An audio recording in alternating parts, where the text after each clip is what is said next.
नमस्कार दोस्तों, हमारे सीआरपीसी के स्टडी को आज हम आगे बढ़ाएंगे। पढ़ेंगे section 314 to section 318 of CrPC. ये कहाँ पे आता है? तो general provisions as to inquiries और ट्रायल हम चैप्टर 24 ऑफ सीआरपीसी पढ़ रहे हैं, उसमें ही ये आता है। सेक्शन 314 टू सेक्शन 318 हम आज पढ़ेंगे, तो इसमें ज़्यादा केस लॉ है नहीं। सेक्शन 314 ये क्या बोल रहा है हमसे कि हम जब क्लोजर ऑफ एविडेंस करेंगे, मतलब अगर प्रोसिक्यूशन ने अपना एविडेंस क्लोज किया तो उसके बाद वो कंसाइजली अपना ओरल आर्ग्यूमेंट भी करेंगे कोर्ट के सामने, और उसके बाद अगर उन्हें एक मेमोरेंडम ऑफ आर्ग्यूमेंट्स देना है, रिटर्न आर्ग्यूमेंट्स देना है, तो वो भी वो सबमिट कर सकते हैं।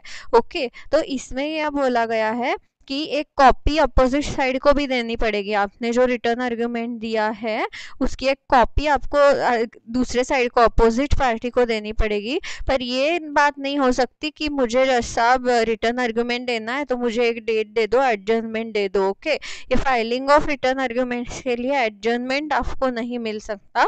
और ये तो आप सबको पता है कि ओरल आर्ग्यूमेंट्स भी अगर कंसाइज रिलेवेंट ना हो तो कोर्ट इसको रेगुलेट कर सकती है। ओके, सो यहाँ पे जो मैंने बोल्ड में किया है, आप बैरैक्ट में उसको अंडरलाइन कर सकते हो।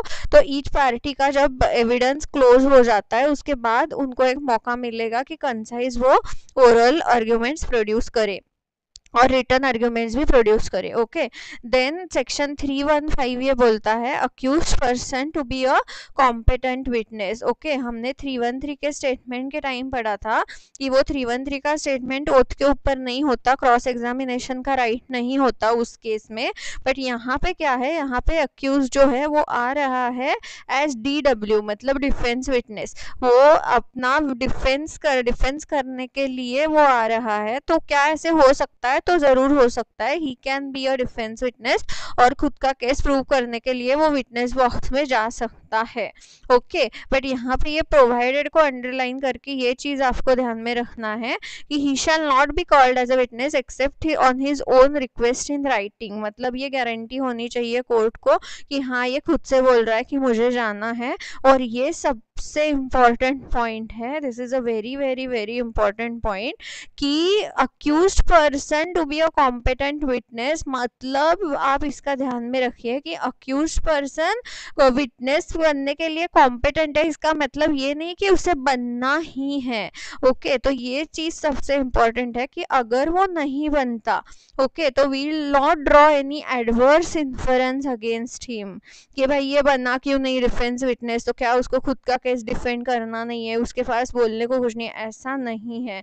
ओके, तो he will not be made subject of any comment and cannot give rise to any presumption against himself or any person charged together with him at the same trial. Okay, तो accused person is a competent witness, वो witness बन सकता है, पर ऐसा नहीं है कि उससे बनना ही है। तो कोई भी एडवर्स इन्फरेंस हम नहीं ड्रॉ कर सकते अगर वो डिफेंस विटनेस करके विटनेस बॉक्स में नहीं जाता। तो ये चीज़ ये सिमिलर है कि जैसे एक अपना ट्रायल है क्रिमिनल, उसमें जैसे बन सकता है, वैसे ही अगर प्रोसीडिंग चल रही है एक बंदे के खिलाफ, ये 107, 108, 109, 110 आपको पता है, bond to keep peace and security वगैरह, तो उसमें भी वो एक अपना डिफेंस विटनेस करके जा सकता है और प्रोसीडिंग में हिस्सा उस तरीके से ले सकता है। बट सिमिलर यहाँ पे बोला गया कि अगर वो नहीं होता तो एडवर्स इन्फरेंस या एनी प्रिजम्पशन हम नहीं कर सकते।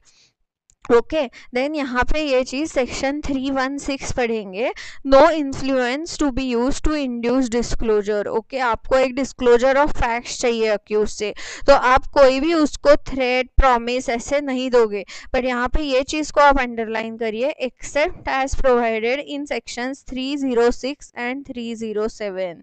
ओके, तो ये इसमें बहुत इंपॉर्टेंट है। यहाँ पे ऐसे क्यों बोला गया है कि except as provided in section 306, 307? क्योंकि आपको याद होगा कि पार्डन टू अकम्प्लिश का ये प्रोविजन है, इसमें हम एक इन्फ्लुएंस यूज कर रहे हैं कि यार अकम्प्लिश को हम क्या बोल रहे हैं कि you become the prosecution witness, और फिर हम क्या करेंगे, हम आपके खिलाफ कोई भी प्रोसीडिंग नहीं करेंगे।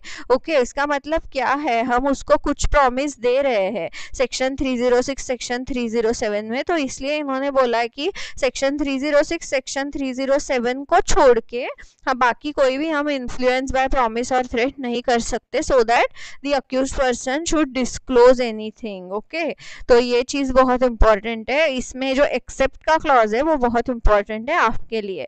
Okay, then we'll go for section 317।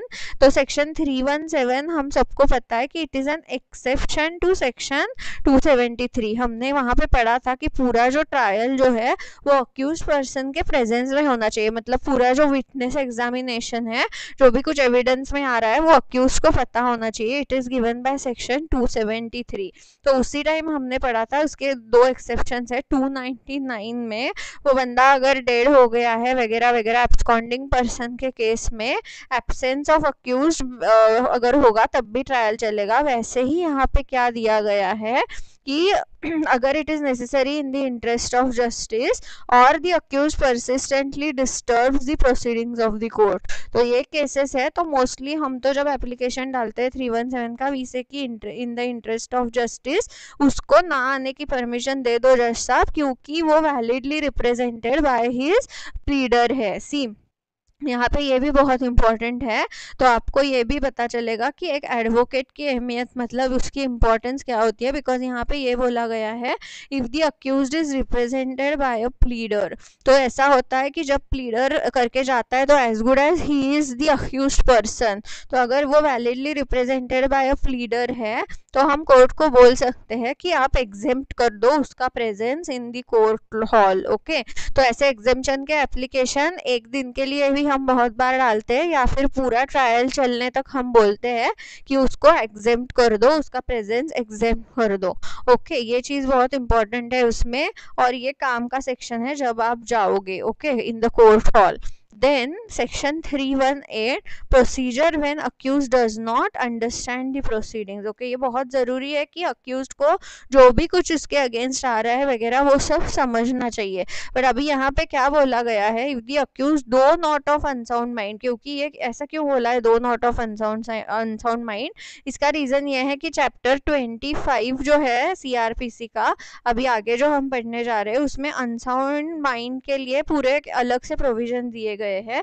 तो यहाँ पे क्या बोला गया है कि though not of unsound mind but he can not be made to understand the proceedings, the court में प्रोसीड विद द इंक्वायरी और ट्रायल। तो वो अनसाउंड माइंड का है नहीं, पर फिर भी उसको समझ में प्रोसीडिंग अगर नहीं आ रही है तो कोर्ट ने क्या करना है कि उन्होंने प्रोसीड करना है इंक्वायरी और ट्रायल के साथ, और फिर अगर इस इंक्वायरी और ट्रायल में कन्विक्शन हो जाता है तो उनको हाई कोर्ट को एक रिपोर्ट भेजना है कि उसको समझ में नहीं आ रहा था प्रोसीडिंग, देन हाई कोर्ट जो ऑर्डर पास करेगी उसके मुताबिक हमें चलना है। ओके, तो ये बोला गया है सेक्शन 318 ऑफ CRPC में। ये जो सेक्शंस थे ये हमने जल्दी जल्दी कवर कर लिए हैं क्योंकि इसमें उतना ज़्यादा केस लॉ है नहीं। I hope you all have understood this, and in the next presentation we will proceed with section 319 of CRPC। Thank you.